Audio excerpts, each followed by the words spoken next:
and it's like different fairy tales. He is the author to that book, but he illustrated those shoes. So kids pick up on it and they read. Like you think, like, oh, they don't pay attention to the author. They do. They really do, and they start to like make connections with it. So there's also an author's study paper in there, and there's lots on Pinterest. Lots. Another thing was in my son's class, when he was in first grade, they were able to do, they went on this website called Make Believe Comics, and kids can go on there and create a comic. They could create a story about whatever and create their own comic. Another way for them to write, for them to, you know, create dialogue, create a storyline. You can still discuss problems. Other kids could read it. They could publish it, and then other kids in your class could read it. There's also PBS Kids Scratch Junior, and Miss Carrie Griffin is going to add that onto the iPads because it's an app that they can go on there and they can actually make the characters move. Like you can type it in to have Peppa Pig take 5 steps and then do a cartwheel, and you can create all of this, so you can create movement and everything in these comic strips. And then this one right here, Tween Tribune, which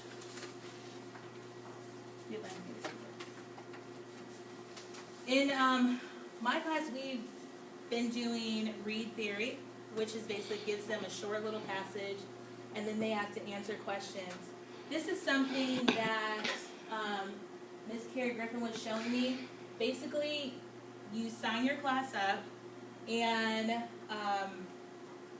each article has a different lexile correlation to it. So you can click on it, you can say, okay, well, Johnny is reading on a 750, so I'm going to click this one for, I'm going to have him, you can decide what lexile you want him to be. So when Johnny signs in, the only thing that he'll be able to get on is his reading level. And then when you read, when you click on it, let me see what I sign in. When you click on it, you read the passage and it gives you a short little quiz. Hold on, let me see. Oops.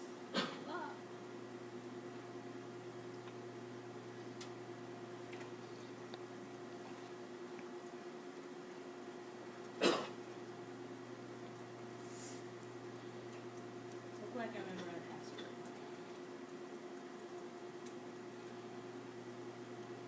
Okay.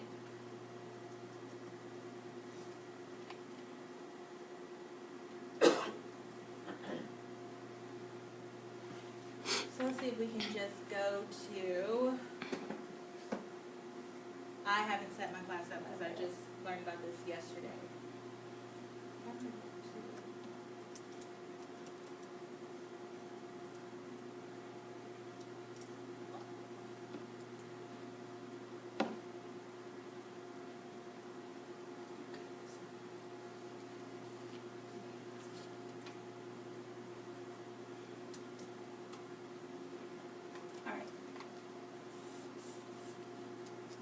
So they'll be able to read the article, and then once they read the article, they can take a short quiz, and then after that, they can do a survey. It allows them to do a survey question, and then the survey, you can decide, okay, yeah, this was a good response. Then they can send it to the Smithsonian bank thing, and their survey will be their response will be added to the survey. So I thought this was a little bit more interesting for the kids, and it's just something different. A lot of times they just want something different. They get in the same routine of just every day doing the same thing. So just trying to find other things to, you know, help them become better readers, because that's our whole purpose. They work hard, we work hard. We want them to be successful. We always tell our kids, think. Use your critical thinking skills. We have to give them opportunities to use those critical thinking skills. So, I would like to, if you decide to use any of these things in your classroom, please let me know so I can come and see.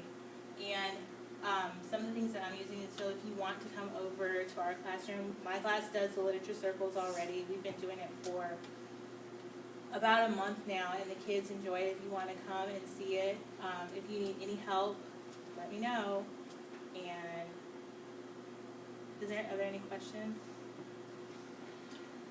My class did literature circles last year, and what I did was on the bucket, so that they don't get the same job and they don't argue about it.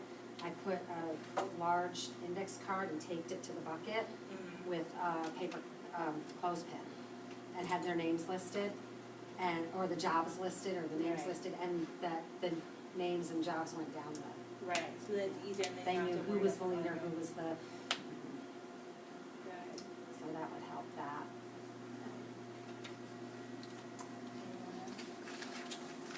I enjoyed the presentation. Oh, thank I learned you. a lot. Awesome. And I will use some of the activities and things that you presented to us. Thank you. Thank you.